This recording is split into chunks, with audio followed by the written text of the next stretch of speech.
when you went to most comic book conventions, right, 85% of what was in the room was comic books, right? And then you had some people had some T-shirts and posters and a couple of other things. But now we fast forward 15, 20 years, and comic books at some of the comic book conventions, especially in a place like San Diego, is now a fraction of what's there. Pop culture has really come in a big way. People come to see sort of the movie stars, some of the movie trailers, TV shows, get to see some of the stars for that. You've got toys that have incorporated themselves into it in a big way. Some of the Japanese influences come over, manga, I mean, posters. I mean, even here in New York is maybe half of it is comic books now, maybe, right? And it's going to continue to shrink. Yeah, again, I'm in the comic book and toy business, video game business, so you always like to see what your competitors are doing and seeing the quality of it. I mean, when I first started, the thing that's interesting, when I first started doing toys, I looked at them and I thought they're sort of goofy, and I came in and I think our company helped raise the bar of, sort of the way you paint them and add detail.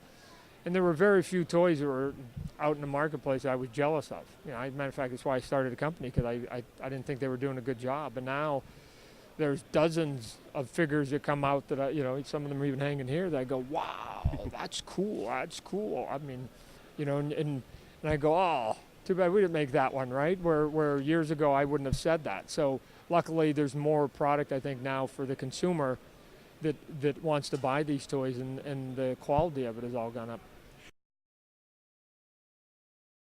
Social media is obviously growing leaps and bounds. And every now and then I'd go on Twitter and I'd say, hey, you think you've got the goods artistically? Send me a link. And I get between, 150 to 300 links. I click on them and you can tell on the first page, no, not ready. And out of 200 links, maybe 4 or 5 of them actually sort of give you pause. And you look at it and then you start digging deeper into their website. Well, one of the guys I looked at, I thought he was actually sending me, it was Batman samples. I thought he was sending me pages from a Batman comic book. And I thought, just like a lot of guys here in Artist Alley, they're looking for work beyond what it is they're doing, or they're sort of always fishing for, a different project. And so I sent him a note back saying, hey, where can I pick up this Batman book? What issue was it? So I can take a look at the rest of your work. And he said, I've never done a Batman comic book. This is just a sample. And I went, wow. I mean, I go, if DC ever sees this, they're going to hire this kid to do Batman in 10 seconds. So I picked him up. He lives in Poland, right? I mean, there's the upside for all the moms and dads at Bellake about all the social networking.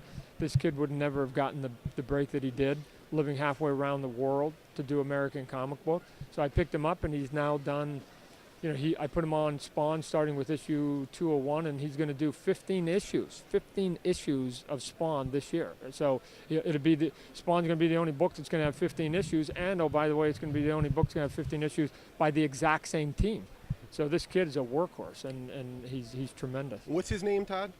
Szymon Kudranski. So good Polish name.